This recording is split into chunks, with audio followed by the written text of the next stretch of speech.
Magandang araw mga kabarangay. Ako po ang inyong konsehala Candy Medina ng District 2, Lungsod ng Quezon.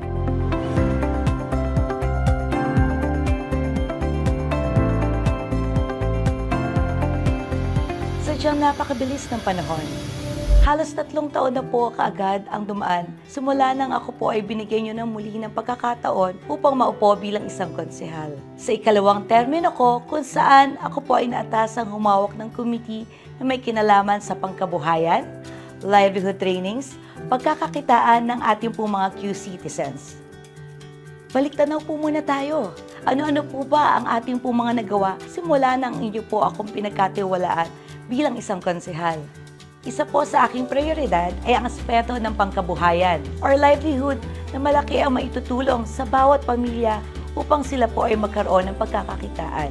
Kaya naman po, inaigting ko po ang aking pong kampanya na Care para sa Masa program upang kung saan po makakapagbigay po tayo ng dagdag puhunan mula po sa Pagkakabuhayan Quezon City Livelihood Training with Starter Kits upang makapagsimula po ang ating pong mga kabarangay ng isang maliit na pagkakakitaan mula po sa Small Generating Income Assistance, tulong sa pangkabuhayan sa ating pong displacement disadvantage, or alalay sa kapos ang KITA program at assistance in crisis situations. Sinulong ko din po ang bawat sulok ng Barangay Commonwealth, Payatas, Bagong Silangan upang maiabot po ang grocery bags, tents, vendor's umbrella, monoblock chairs, t-shirts para po sa mga iba't ibang samahan. Bukod po dito, tuloy-tuloy pa rin ang aking pong assistance program tulad ng medical, burial assistance, at agarang pong tulong sa ating pong mga nasusunugan at binabaha ng mga kabarangay. Isa din po sa pamamahagi ng mga libro sa ating pong mga kabataan at pagpapasaayos ng school stage at murals ay isa din po sa aking po na isa katuparan. Pinagpapatuloy pa rin po ang ating po mga health programs tulad ng medical, dental, community makeover, anti-rabies vaccination, pneumonia and flu vaccination, at nutrition program at iba pa. Mas pinagting ko rin po ang community savings group at kooperatiba sa bawat sektor ng Distrito 2 upang makatulong sa bawat kasapi dito sa panahon ng krisis. Ako din po ang nagsulong ng batas na makapagbigay proteksyon sa ating pong mga maliliit na negosyante tulad ng mga vendors, sari-sari store owners at karinderya na magiging prioridad sa ating pong cash assistance ng Pangkabuhayang Quezon City upang sila po ay magkaroon ng puhunan at pagkakakitaan. Ilan lamang po ito sa ating pong mga naisagawa at napagtagumpayanan sa mga nagdaang taon.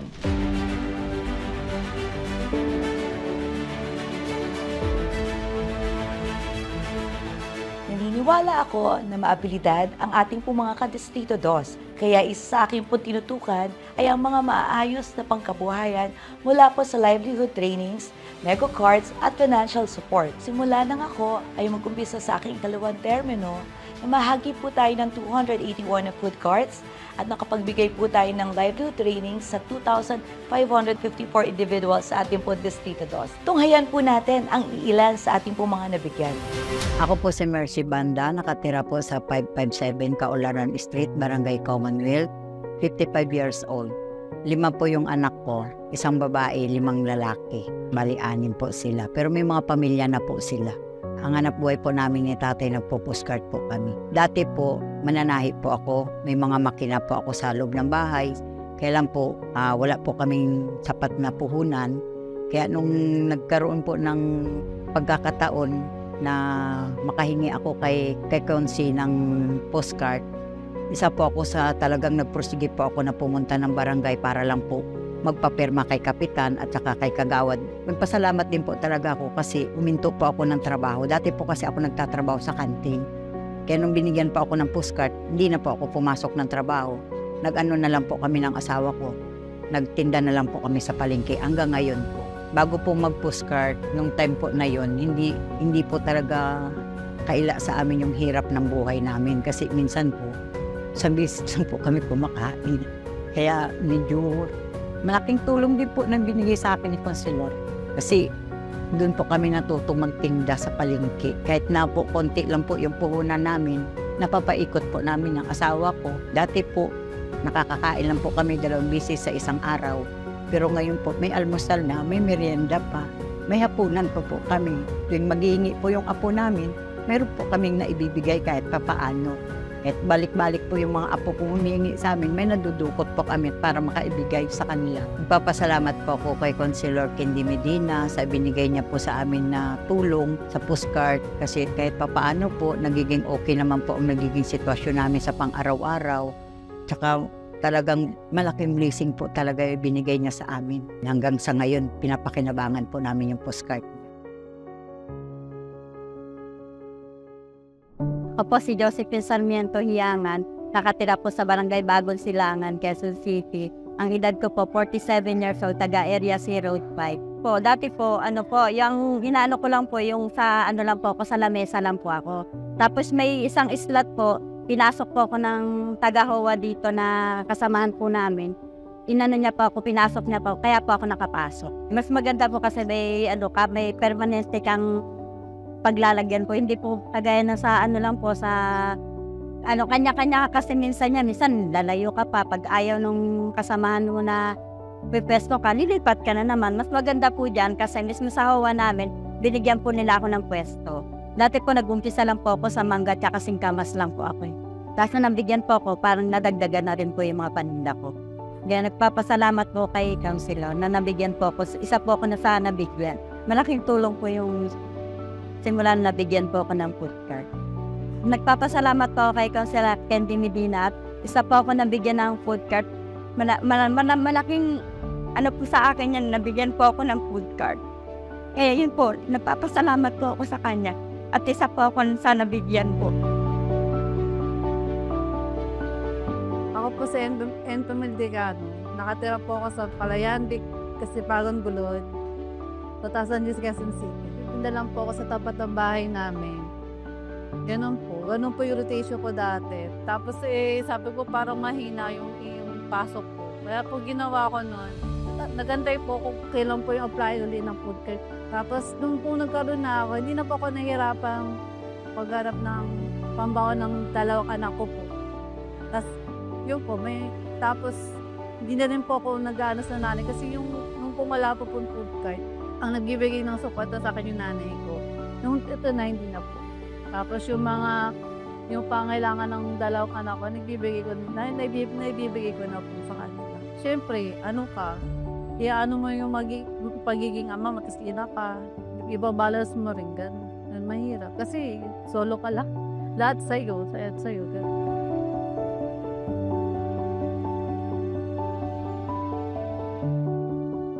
Thank you po, Ma'am Candy, kasi po, nabigyan niyo po ako ng card para po makatulong sa akin dalawang anak, tapos sa pamilya ko rin po.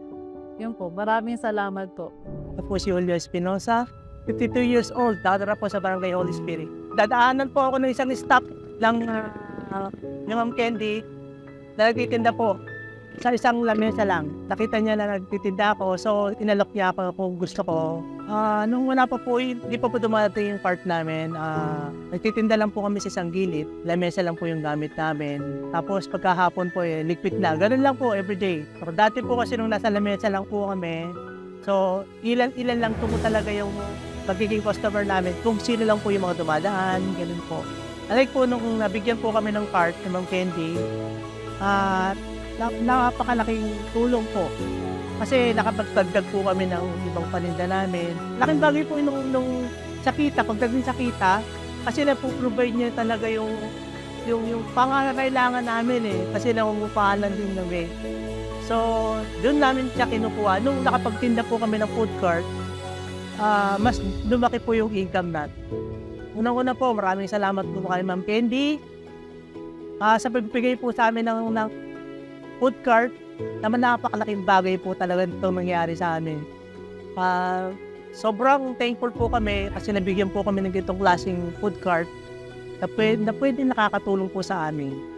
Saka sa lahat po ng staff na Ma'am Candy, nung kinuha po namin yung cart, talagang napakabait po nila lahat. Maraming salamat po kasi nabigyan niyo po kami ng pagkakataon na mabigyan ng pangkabuhayan na food cart. Salamat po.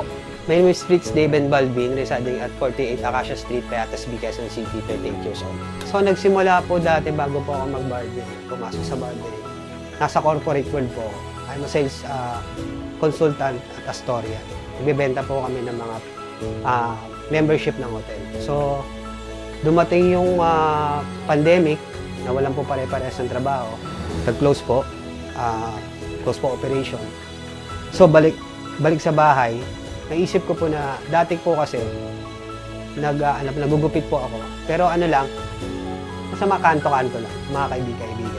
Nalaman ko na lang po na may livelihood program dahil po dun sa isang client po namin na staff po ni Ma'am Candy. So, nilakad niya ako, tinanong niya muna ako at kung gusto ko daw po, sige, sabi. Kaya ako po nalaman yung program. So, yung natanggap ko pong pera, ginamit ko po dito sa small business po dito na barber. Binili ko po ng mga tools, ng mga kailangan po dito sa paggugupit po. Pasalamat po ako nung nabigyan po ako ng pagkakataon din na mabigyan ng financial assistance para po dun sa ginamit ko po siya na as in po, mabili ng tools para lumebel up po yung mga ginagamit kong tools. At the same time, yung level po ng barbering skill is mas tumaas po.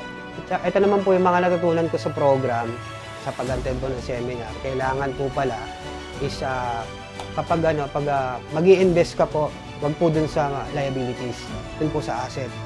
Kumbaga, pag bumili po kayo ng bagay, dun po sa mapapakinabangan yung kikita po tayo. Halimbawa po ng clippers or mga trimmers, mga gunting, ganyan. Yun po kasi makakatulong po yun dun sa pag-develop ng skills po as a barber. Malaking tulong po yung nakapag-provide po tayo ng mga bagong gamit. Mas napapadali po yung gawa. Kasi po dun sa dati, mano-mano lang po eh. So yung gupit po, para matagal. So pag nakabili ka ng mga high-tech o mga upgrade na gamit, mas bibilis yung trabaho. Mas gaganda po. So yung outcome dun sa client is mas maganda. Maraming salamat po Konsehala Candy Medina sa tulong po na financial assistance para po dun sa small enterprise business po. So sana po makatulong pa po kayo sa mga maraming katulad namin ng mga small business enterprise na nagsisimula sa maliliit na business po. Maraming salamat.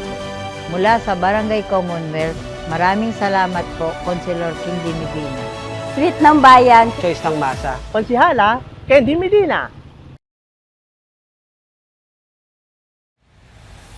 Ilan lang po yan sa ating po mga nabigyan at hindi lang po yan ang ating po mga proyekto dito po sa Distrito 2. Narito po ang ilan sa ating po mga proyekto.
Balik tayo sa konseho. Tayo po ay nakagawa ng 237 ordinances at 352 resolutions. Bilang patunay ng ating pong serbisyo sa pagmamahal sa Distrito 2, tayo po ay nakatanggap ng ilang parangal at pagkilala. Ako po ay nagpapasalamat sa ating pong mga kadistrito sa inyo pong walang sawang suporta at pagtitiwala sa akin. At yan po ang ulat sa mamamayan para sa Distrito 2. Lahat po ng inyong natunghayan ay sa loob lamang po ng 3 taon.